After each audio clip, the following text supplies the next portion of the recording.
Se existe provação nos dias teus, abre o teu coração, entregue-se a Deus, pois tudo na vida Deus pode mudar. Confia porque Deus vai te ajudar. Olá, meus amigos, bom dia.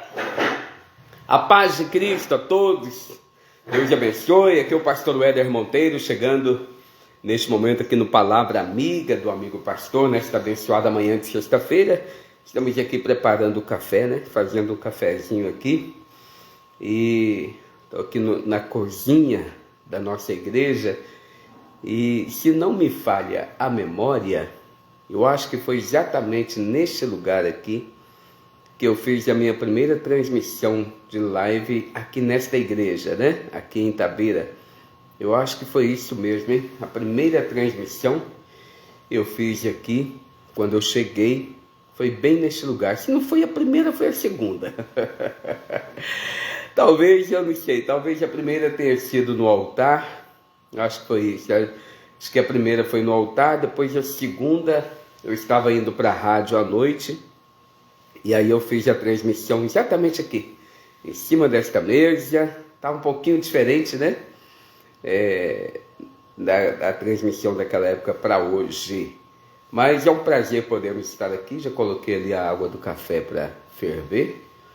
Já coloquei o açúcar. Daqui a pouco a gente passa o café. Pastora Fabiana está aí, minha namorada. Bom dia, paz de Cristo, meu amor e meu pastor. Bom dia, minha querida, minha cardiologista. Deus te abençoe. Muito bem-vinda aqui. Bem-vindos todos.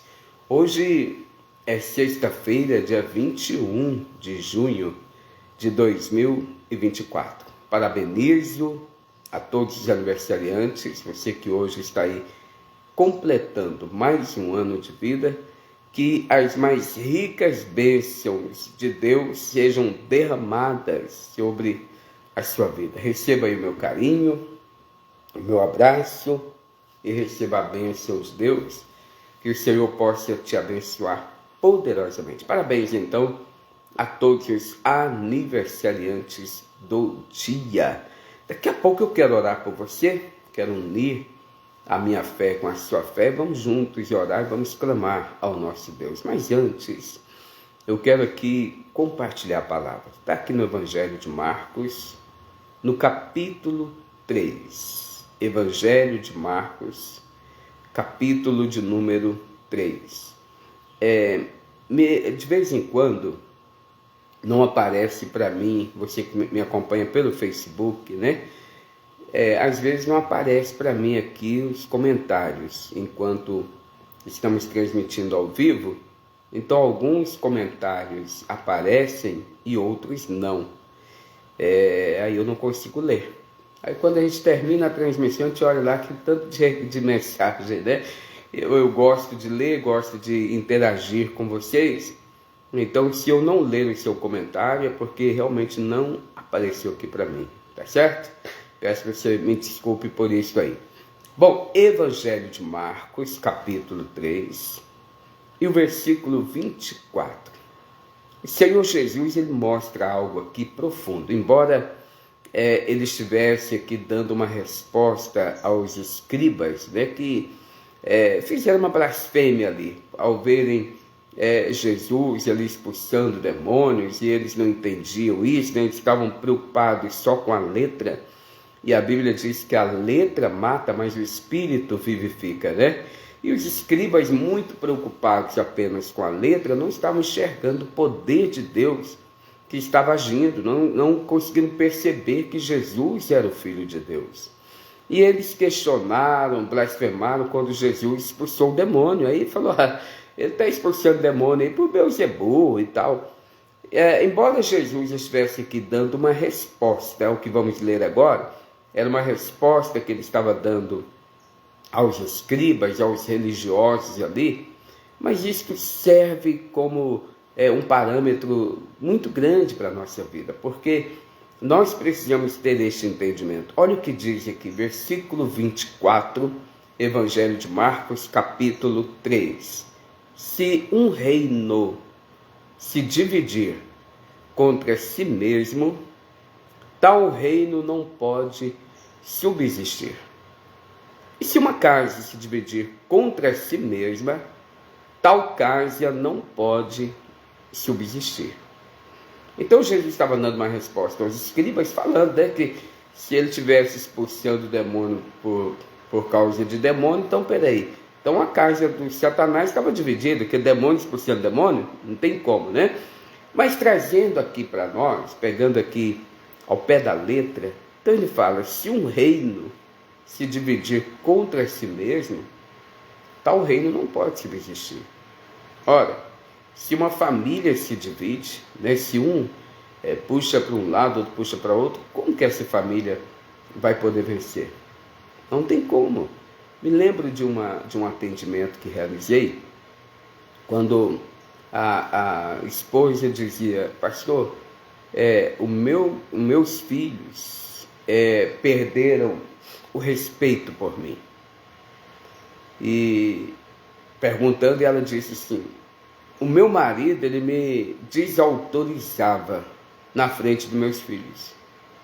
Então eu falava algo, o meu marido não concordava com aquilo que eu falava na questão da repreensão aos filhos, e na frente dos filhos, o meu marido tirava a minha autoridade.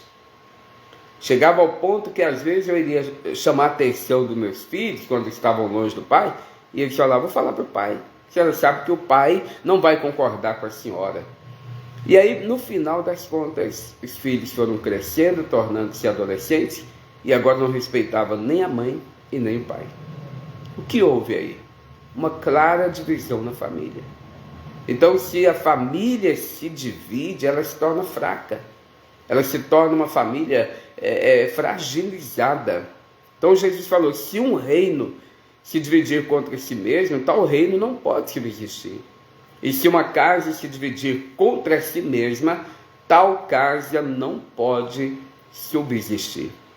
E olha que o inimigo, ele tem colocado muita divisão no meio,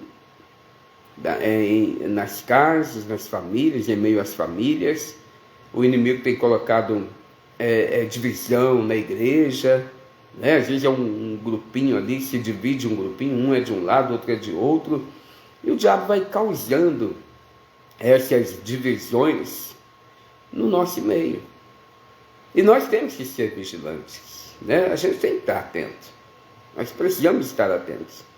Me lembro de um pastor, muitos anos atrás, ele estava enfrentando uma situação e o pastor líder na época comentou, puxa, ele deveria estar mais perto da gente, ele fica muito longe, ele não vem participar das reuniões, né? E aquilo foi levado para ele, para esse pastor, de uma forma diferente. Alguém falou para ele, rapaz, a batata tá assando, o pastor lá falou de você, que você está dando mole, que você não vai, tal. O que aconteceu? Esse pastor foi sujando o coração dele, sujando a ponto de causar ali aquele desconforto, e acabou por fim esse pastor saindo da obra. O que houve ali? O espírito da divisão. O pastor, o outro, não deveria nada ter falado com ele, aquilo que foi falado na reunião, que na verdade era um alerta para todos. Mas foi levado aos ouvidos dele de uma forma diferente, ele sujou o coração, causou divisão, criou um clima. Então nós temos que vigiar. Esse espírito da divisão, ele age em todos os lugares. E a gente tem que estar atento, que uma casa dividida, ela não subsistirá. Se nós formos unidos, venceremos qualquer dificuldade, qualquer problema. Mas se nós nos dividirmos, qualquer probleminha pequeno acaba trazendo uma tragédia, uma destruição grande. Então, permaneçamos unidos em Cristo para a glória dele. Amém? Fique com esta palavra para o seu coração. Vamos orar? Meu Deus, no nome de Jesus, obrigado por esta palavra. Temos que aprender a ser vigilantes e não permitir que o inimigo venha causar divisão em nosso meio, colocando um contra o outro, um grupo contra outro grupo, e assim fragilizando todos, e assim enfraquecendo a todos. Repreendemos, ó Pai, esse espírito de divisão, essa perturbação, nós repreendemos em nome de Jesus. Pai, abençoe este lar, abençoe esta casa, esta família. Entra, Pai, com providência. Meu Deus, entra com milagre nesta família. Que todo mal caia por terra, que a bênção venha se manifestar. Abençoe, meu Pai, todos os objetos colocados próximo a esse aparelho receptor e fluidifica esta água também para a Tua glória, em nome de Jesus. Amém. Você que crê, diga graças a Deus. Que Deus, então, abençoe você, seu lar, sua casa, toda a sua família. A água do café já está fervendo. Não sei se você consegue ouvir o barulho. Deixa eu ficar em silêncio para você ouvir. Olha. Já está borbulhando ali. Então me deixe lá passar no café antes que a minha água seque. Tá bom? Deus abençoe. Uma excelente sexta-feira para você, para sua casa, para toda a sua família. Com a graça de Deus, na segunda-feira retornamos aqui. Tá bom? Bom fim de semana. Deus abençoe. Bom dia, povo de Deus.